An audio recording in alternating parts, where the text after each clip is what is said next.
If you plan to spend your summer out on the water, it's important that you know how to anchor and beach your Sea-Doo Switch pontoon, and to ensure your investment stays put. Whether you plan to beach or anchor your pontoon, you need to check the area for wildlife, plant life, swimmers, and objects that could damage your boat. You should also check the weather and confirm when the tides are forecasted to change and what areas will be affected. Once you know that it's safe to beach or anchor your Sea-Doo Switch, the procedure is simple. To get started, you'll find an anchor storage compartment located at the front of the vehicle, just below the front door. This dedicated area holds your anchor and rope when you don't need them and is easy to access using the holes on either side of the cover. Once you have your anchor in hand, you'll need to confirm that you have 5 feet of rope for every foot of water depth.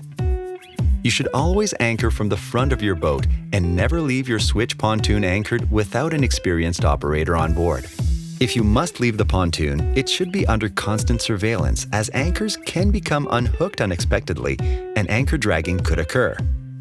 If you plan to anchor after dark, you will also need to activate your rear navigation lights so other boaters can see your pontoon. Once your pontoon is parked and your anchor is down, flip the navigation light switch on your console to the anchor position. The rear navigation light is mounted on a removable pole on every Sea-Doo Switch except for the Switch Cruise Limited. If that's the model you happen to have, you'll find your navigation light on the top of your bimini. Once you think you're in the clear, stick with a slow approach.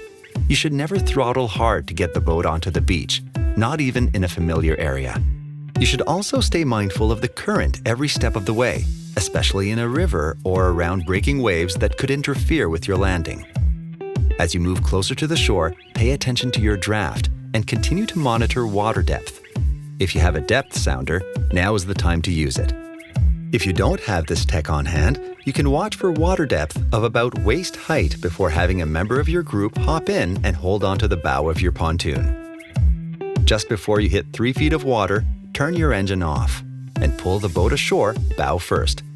This may take more than one person. At this point, you will need to secure your pontoon by walking an anchor up the beach. Only pull the boat a little further up once gear and passengers are unloaded.